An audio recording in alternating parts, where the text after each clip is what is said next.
Assalamualaikum warahmatullahi wabarakatuh. Salam sejahtera untuk kita semua. Kembali lagi bersama saya Muhammad Firdiansyah di Koki MP, Komunitas Kajian Ilmu Manajemen Pendidikan yang dibina oleh Bapak Amril Muhammad.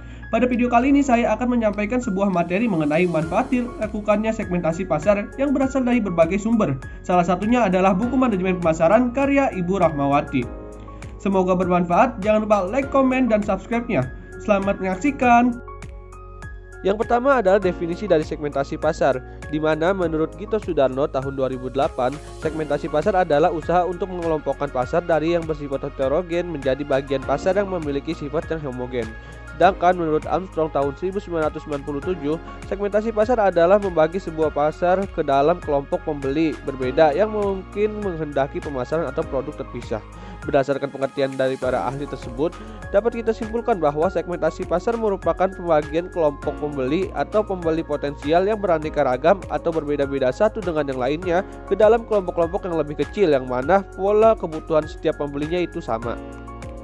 Selanjutnya ada dasar-dasar segmentasi pasar. Yang pertama yaitu geografi, di mana perusahaan akan beroperasi pada suatu atau beberapa area geografi yang dipandang potensial dan menguntungkan, baik meliputi suatu negara, negara bagian, wilayah, kota, ataupun desa.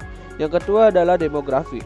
Dengan adanya demografi, informasi menjadi mudah dijangkau dan relatif lebih murah untuk mengidentifikasi target market karena informasi ini memberikan pandangan tentang tren yang sedang terjadi.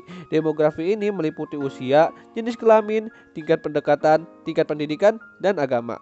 Yang ketiga adalah psikografi. Psikografi membuat suatu pasar menjadi lebih tahu seseorang dalam merespons stimuli pemasaran secara berbeda.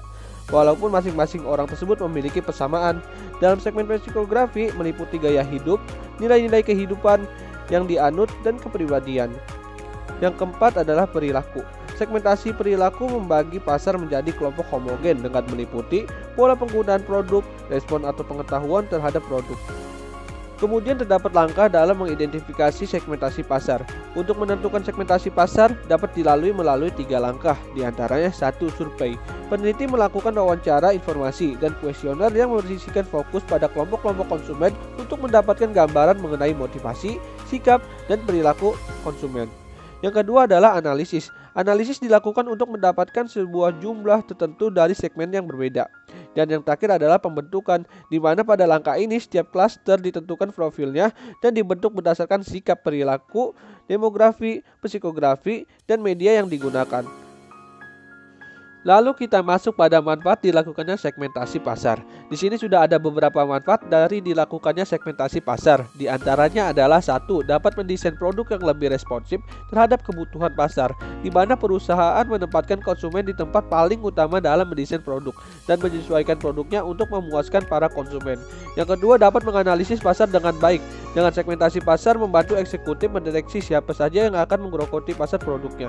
Yang ketiga, menemukan peluang atau niche. Penguasaan terhadap konsep segmentasi yang baik akan sampai pada ide dalam menemukan peluang. Yang keempat adalah menguasai posisi yang superior dan kompetitif, di mana mereka akan paham betul konsumennya dan telah mempelajari pergeseran-pergeseran yang terjadi dalam segmennya. Lalu yang kelima atau yang terakhir adalah dapat menentukan strategi komunikasi yang lebih efektif dan efisien, di mana dengan segmen perusahaan akan tahu persis siapa saja segmen mereka, sehingga tahu bagaimana cara berkomunikasi yang baik dengan para pelanggannya. Berikut adalah beberapa referensi yang saya gunakan untuk menyusun materi ini. Nah, itu dia penjelasan mengenai manfaat segmentasi pasar. Semoga penjelasan tersebut dapat menambah pengetahuan dan wawasan teman-teman semua. Baik, itu saja sekian video dari saya. Tunggu video saya selanjutnya. Kurang lebihnya mohon maaf. Wabillahi taufiq wal hidayah. Wassalamualaikum warahmatullahi wabarakatuh.